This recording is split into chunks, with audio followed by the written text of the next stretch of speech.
नमस्कार, स्वागत है आप सभी का एबी स्टार न्यूज में और मैं हूं आपके साथ जुबैर चौधरी। वक्त तो चला है देश लाइव का, जहां सबसे पहले बात करेंगे ब्रजभूषण शरण सिंह की, जिनको बीजेपी ने बड़ी हिदायत दी है। तो ब्रजभूषण शरण सिंह के मामले में बीजेपी आलाकमान एक्शन में आ गया है। जानकारी के मुताबिक केंद्रीय नेतृत्व ने पहलवानों के मामले में ब्रजभूषण को बयानबाजी से बचने की हिदायत दी है।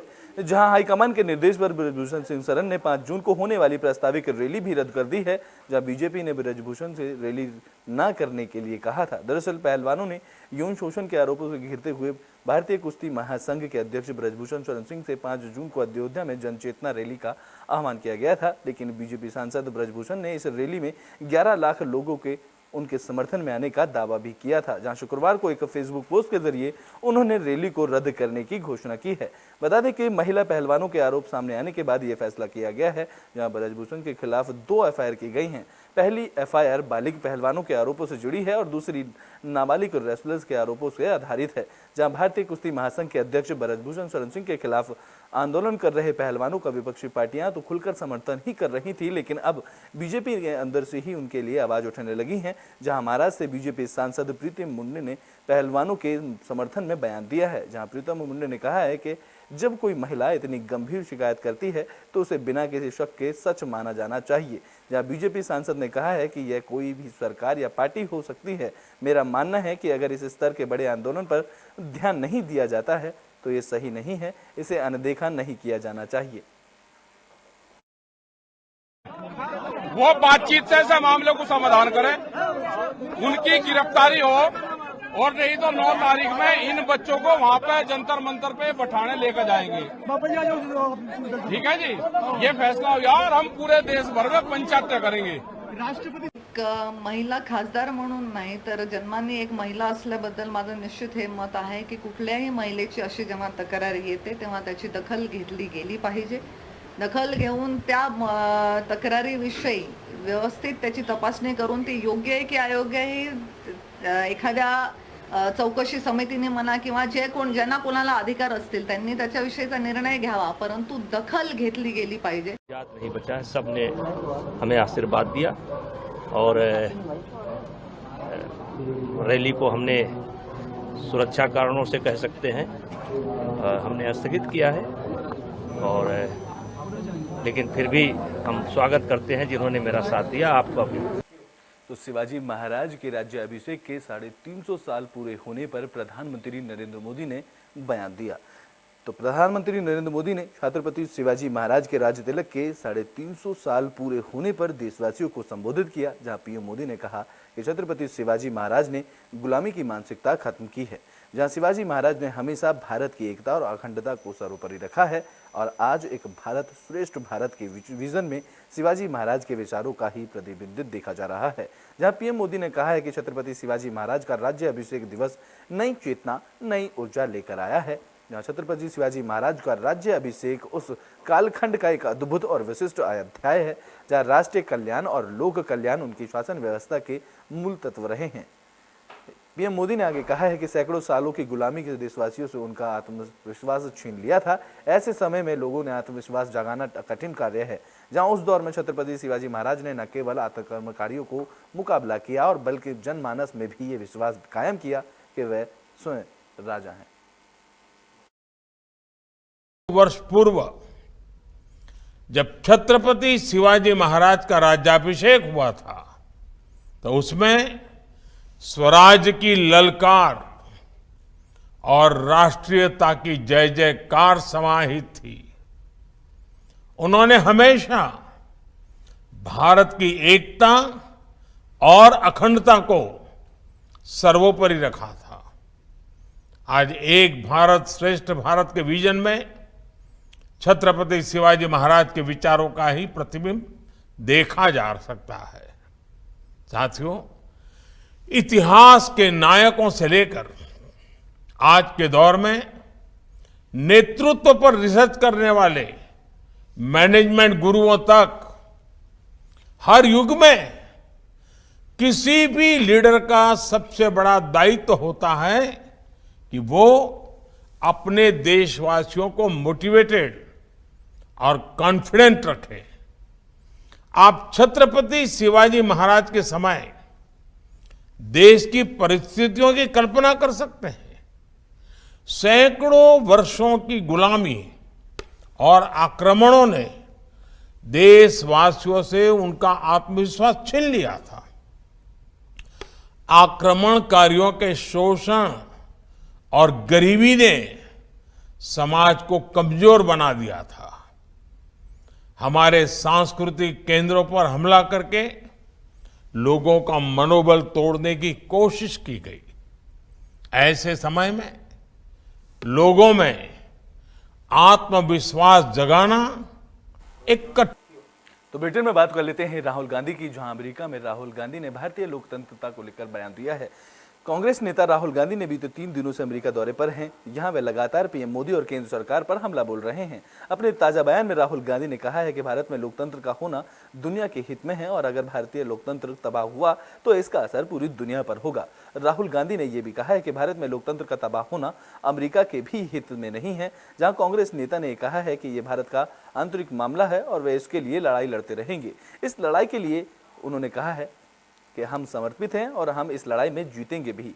अमेरिका दौरे पर गए राहुल गांधी ने आगामी चुनाव को लेकर भी बड़ा बयान दिया है, जहां कांग्रेस नेता ने कहा है कि पार्टी को भारतीय लोगों का विशाल समर्थन मिल रहा है और अगले 3-4 विधानसभा चुनाव में बीजेपी का सफाया होने वाला है। राहुल गांधी ने कहा कि लोगों का यह मानना है कि लोगों को यह मनाने की कोशिश की जा रही है कि आरएसएस और बीजेपी का जीत का रथ अजय है, लेकिन ऐसा नहीं है। मैं भविष्यवाणी करता हूं कि अगले 3 या 4 चुनाव में हमें सीधा बीजेपी के साथ लड़ेंगे और उन्हें हराएंगे।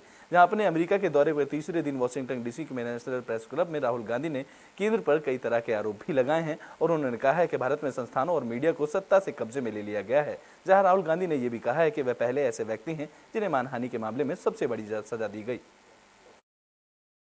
विभाजित आंध्र प्रदेश में सरकार चला चुके हैं, ये भी सेकुलर है। फुरफुरा शरीफ के गद्दी नशीब पीरजादा अब्बास सिद्दीकी के साथ बंगाल में गठबंधन कर चुके हैं, वो भी सेकुलर है। सिमी एक सांस्कृतिक संगठन है, पीएफआई एक सांस्कृतिक संगठन है, वो भी सेकुलरिज्म के प्रतीक हैं। और कांग्रेस पार्टी की जो ये सोच है, जो राहुल गांधी वहां पर व्यक्त कर रहे हैं, इस सोच के अनुसार तो बड़े से बड़े आतंकवाद के आरोपी भी सिर्फ भटके हुए नौजवान हैं।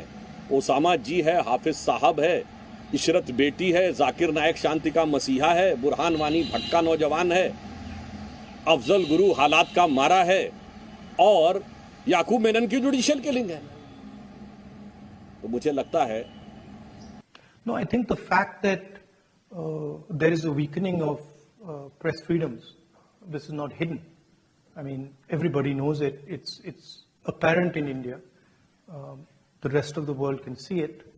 And I think press freedom is very, very critical for a democracy. I mean, one should be open to criticism, and one should listen to criticism. I mean, that's the feedback loop that builds democracies. And definitely, there is a weakening of press freedom. I mean, and it's not just press freedom. It's on multiple axes. On multiple axes, there is a clampdown on the institutional framework that allowed India to talk, that allowed the Indian people to negotiate. I view India as a negotiation between its people. तो Britain में बात कर लेते हैं दिल्ली हत्याकांड की, जहां साक्ष्यों के हत्याकांड में इस्तेमाल किए जाने वाला सबूत दिल्ली पुलिस के हाथ लगा है। तो दिल्ली पुलिस ने राजधानी के शाहबाद डेरी इलाके में नाबालिग हत्या की कथित तौर पर इस्तेमाल किए गए चाकू को बरामद कर लिया है। पुलिस के मुताबिक आरोपी साहिल की निशानदेही पर रेठाला मेट्रो स्टेशन के नजदीक सेक्टर 11 से चाकू बरामद कर लिया गया है, जहां साहिल ने लड़की पर चाकू से ताबड़तोड़ 20 वार किए थे। इसके बाद एक भारी पत्थर से लड़की का सिर फोड़ दिया था। ये सारी घटना सीसीटीवी फुटेज में कैद हुई थी।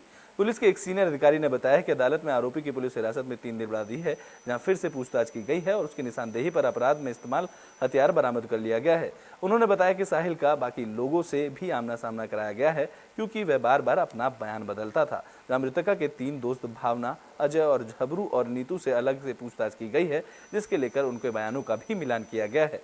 जानकारी के मुताबिक आरोपी साहिल ने नाबालिग लड़की की हत्या के करीब 15 दिन पहले ही चाकू खरीदा था, जहां बताया जा रहा है कि उसने वीकली मार्केट से चाकू खरीदा था और पुलिस को शक है कि आरोपी साहिल ने 15 दिन पहले ही नाबालिग दोस्त की हत्या की साजिश रची थी, जिसकी वजह से उसने चाकू खरीदा था। अब पुलिस इस पूरे मामले को लेकर और भी ज्यादा जांच कर रही है।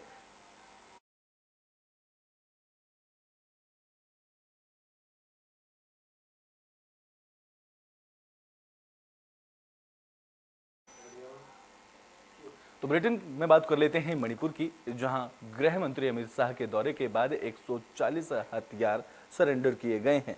तो मणिपुर में पिछले एक महीने से शुरू हुई हिंसा धीरे धीरे कम होती नजर आ रही है, जहां केंद्रीय गृह मंत्री अमित शाह की अपील के बाद मणिपुर के अलग अलग जगहों से लोगों ने 140 हथियारों को लौटा दिया है। जहां अमित शाह ने मणिपुर दौरे के दौरान हथियारों को सरेंडर करने की अपील लोगों से की थी। मणिपुर पुलिस ने बताया है कि सरेंडर किए गए 140 हथियारों में SNR 29 carbine, AK INSAS rifle, INSAS LMG, 303 rifle, 3 MG pistol, 32 pistol, MG 16 rifle, smoke gun, आंसू गैस और स्थानीय निर्मित पिस्टल के साथ साथ स्टन गन, संशोधित राइफल, JVP और JVP ग्रेनेड लॉन्चर शामिल हैं।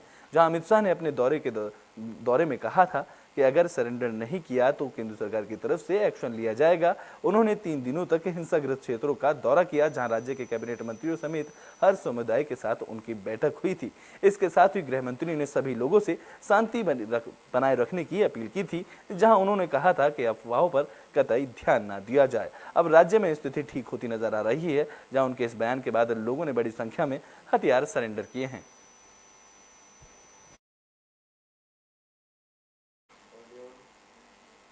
तो बुलेटिन में बात कर लेते हैं दिल्ली के पूर्व उप डिप्टी CM मनीष सिसोदिया की। दिल्ली आबकारी नीति में कथित घोटाले से जुड़े मामले में आम आदमी पार्टी नेता मनीष सिसोदिया की पेशी हुई, जहां शुक्रवार को सिसोदिया को राउज एवेन्यू कोर्ट के लॉकअप में जज के सामने वीडियो कॉन्फ्रेंसिंग के जरिए पेश किया गया। इसमें कोर्ट ने CBI के आरोपियों को चार्जशीट की कॉपी और संबंधित दस्तावेजों की कॉपी देने का निर्देश दिया है और इस मामले की अगली सुनवाई 6 जून को होगी। वहीं मामले में आरोपी अर्जुन पांडे ने आज भी कोर्ट में पेश होने की छूट मांगी, जहां पांडे ने कहा है कि वह दिल्ली के बाहर होने की वजह से कोर्ट में पेश नहीं हो पाया, जिसमें CBI ने सप्लीमेंट्री चार्जशीट से दिल्ली के पूर्व उप मुख्यमंत्री मनीष सिसोदिया, बुची बाबू और अर्जुन पांडे के अमनदीप ठल को आरोपी बनाया गया था। बता दें कि दिल्ली की आबकारी नीति से जुड़े मनी लॉन्ड्रिंग मामले में हाईकोर्ट ने मनीष सिसोदिया को शुक्रवार को फौरी राहत दी है, जहां कोर्ट ने सिसोदिया को 3 जून की सुबह 10 बजे से शाम 5 बजे तक की राहत देने को कहा है और वह इस दौरान अपने पत्नी और परिजनों से मुलाकात कर सकेंगे।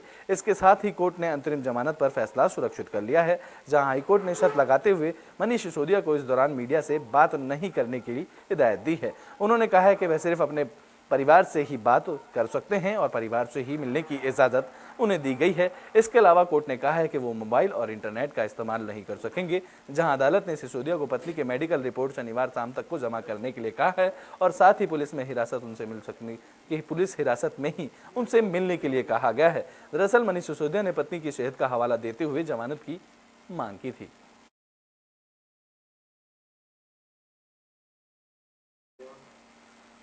तो बुलेटिन के आखिरी में बात जम्मू कश्मीर की कर लेते हैं, जहां राजौरी में सेना और आतंकवादियों के बीच मुठभेड़ हुई है। तो जम्मू कश्मीर के राजौरी जिले में शुक्रवार सुबह सुरक्षा बलों और आतंकियों के बीच मुठभेड़ हुई, जिसमें एक आतंकी मारा गया है। जहां डसाल इलाके में आतंकियों के छिपे होने की सूचना मिलने के बाद सुरक्षा बलों ने घेराबंदी के तलाशी अभियान शुरू किया था, जहां पुलिस ने इलाके की घेराबंदी की और आम लोगों की आवाजाही के लिए डसाल से आगे वाहनों की आवाजाही पर रोक लगा दी। जम्मू कश्मीर के अमन चैन आतंकियों को दास नहीं आ रहा है, जहां खुफिया एजेंसी को इनपुट मिला है कि पाकिस्तान बड़ी मात्रा में हथियारों और ड्रग्स की खेप भारत में सप्लाई करने की फिराक में है और ऐसा इनपुट है कि आतंकी संगठन हिजबुल मुजाहिदीन पाकिस्तान की भारत सीमा में ड्रग्स और हथियारों का कंसाइनमेंट श्रीनगर से सप्लाई करने की तैयारी कर रहा है, लेकिन हथियारों और ड्रग्स की मात्रा का जिक्र नहीं किया गया है, जिसमें इंटेलिजेंस इनपुट में पाकिस्तान की भारत सप्लाई का पूरा रूट शेयर किया गया है, जिससे कि उस रूट पर सुरक्षा बलों की सख्ती रहे। वहीं इस खेप को भारत में सप्लाई करने वाला मास्टरमाइंड हिजबुल मुजाहिदीन का आतंकी, जो 1992 से 93 में पाकिस्तान में रह रहा है, वह भी भारत के खिलाफ साजिश रच रहा है। इस इनपुट के बाद सुरक्षा बलों को पहले ही से ही ज्यादा अलर्ट रहने के लिए कहा गया है और जिस रूट पर आतंकी हथियारों की खेप भारत लाने की संभावना जताई गई है, उस रूट को भी इंटेलिजेंस एजेंसियों ने शेयर किया है और इस पूरे रूट पर सुरक्षा कड़ी कर दी गई है, जिससे कि आतंकी अपने मंसूबों में कामयाब ना हो सकें।